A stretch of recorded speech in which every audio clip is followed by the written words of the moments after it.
मशरिक़ वस्ता की सिचुएशन जिसमें इसराइल हमले कर चुका था ईरान पर, जिसके बाद ईरान की जानिब से कहा गया था कि वो बदला लेगा, दर्दनाक इंतकाम और सुर्ख परचम लहरा दिए गए थे ईरान में, जिसके बाद ईरान की जानिब से भी जवाबी कार्रवाई की गई है, जिसकी तफसीलात सामने आ रही हैं। इसराइल की जानिब से बाकायदा तस्दीक तो नहीं की जा रही, लेकिन ऑपरेशन ट्रू प्रॉमिस 3 ये नाम रखा गया ईरान की जानिब से इस ऑपरेशन का, और बाकायदा पूरी दुनिया में जो सोशल मीडिया है उस पर फुटेजेस शेयर की जा रही हैं जो अटैक किए गए ईरान की जानिब से बैलिस्टिक मिसाइल के ज़रिए।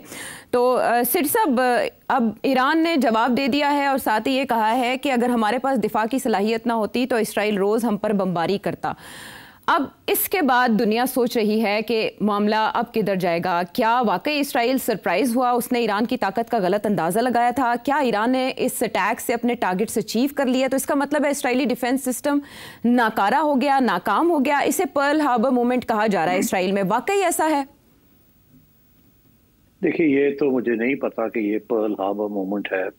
अभी तक जो खबरें आ रही हैं वो बड़ी वन साइडेड ही हैं कि कितना डैमेज हुआ या डिस्ट्रक्शन हुई है। अलबत्ता ये कंफर्म्ड है कि बहुत सी बैलिस्टिक मिसाइल्स जो हैं दे हैव गॉट थ्रू। अब देखिए ना, कोई आसान काम तो नहीं था ना। सबसे पहले जब मिसाइल्स ईरान से चलती हैं तो सबसे पहले उनको कन्फ्रंट किया जाता है इन साइप्रस, जहाँ ब्रिटिश बेसिस हैं। फिर उसके आगे इराक में अमेरिकन बेसिस हैं जी। फिर जॉर्डन, फिर सीरिया एंड जॉर्डन। तो मतलब है इवेंचुअली ये 4 बहुत बड़े हर्डल्स क्रॉस करके जहां लगे हुए हैं उसको शूट डाउन करने के सारे जो एलाइड फोर्सेस हैं जो इसराइल का साथ दे रही। उसके बाद आप पहुंचते हैं to the Israeli territory of space. वहां जैसे आपने इंट्रोडक्शन में बताया कि there is 4 level of security system. उस एक तो वो है जो 4000 के लेवल पे है माइल्स, इट्स द एरो 3।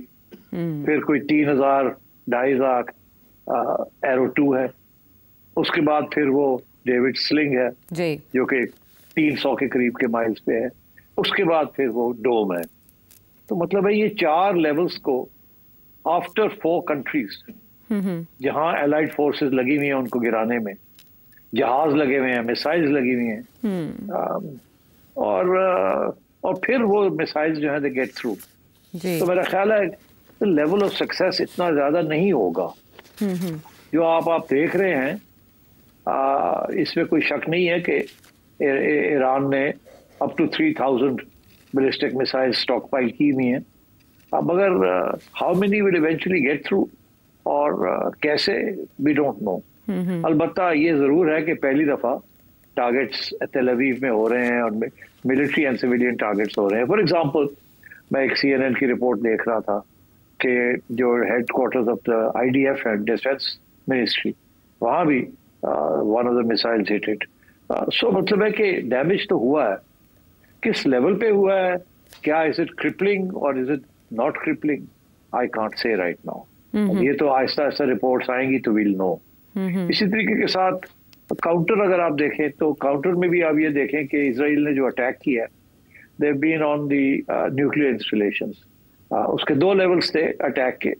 एक पहला लेवल था जो इजराइलीज ने बेस कैंप बनाया हुआ था तेहरान के करीब, वहां से जो उन्होंने ड्रोन्स और लॉन्च किए और जैमिंग काम किया to jam defence systems of Iran and attack them with locally produced drones, जो कि वहीं से टेक ऑफ की थी।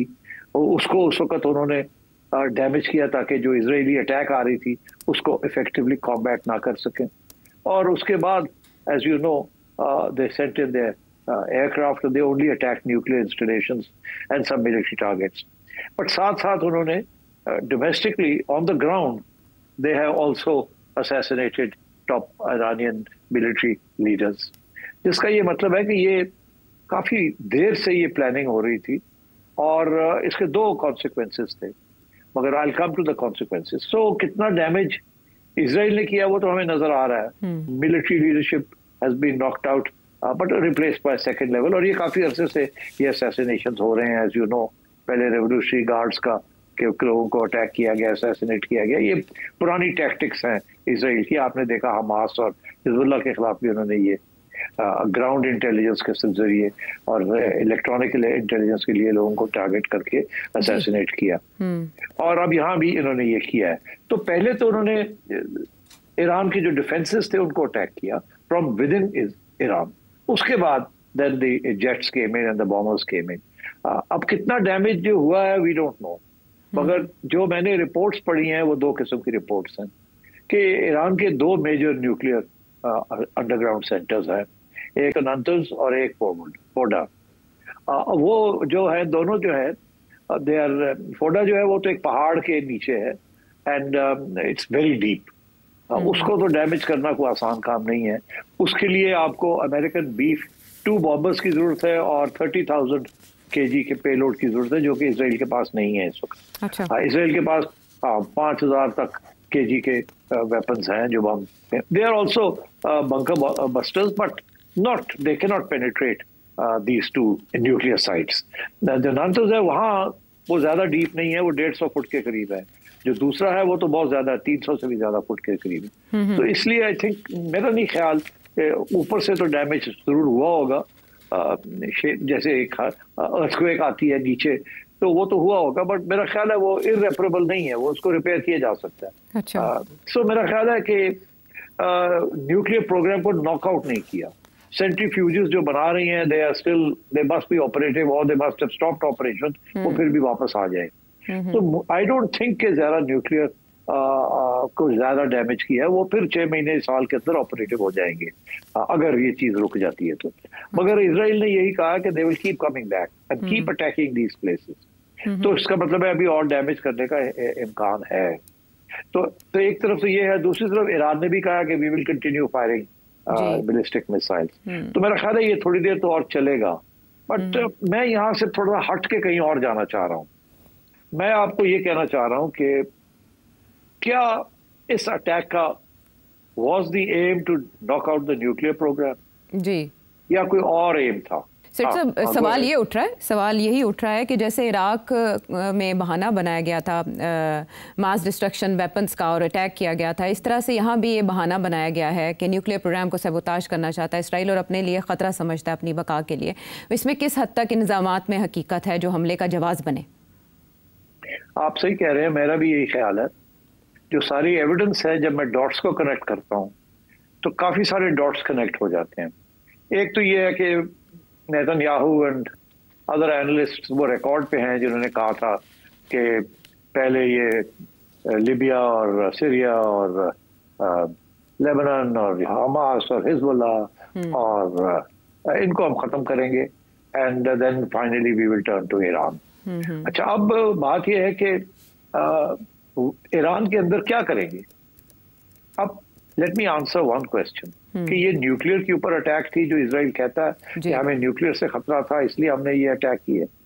अभी हाल ही में गालबन मार्च के अंदर मैंने एक स्टेटमेंट पढ़ा था फ्रॉम तुलसी गबार्ड, जो कि अमेरिका की नेशनल इंटेलिजेंस एजेंसी की हेड है।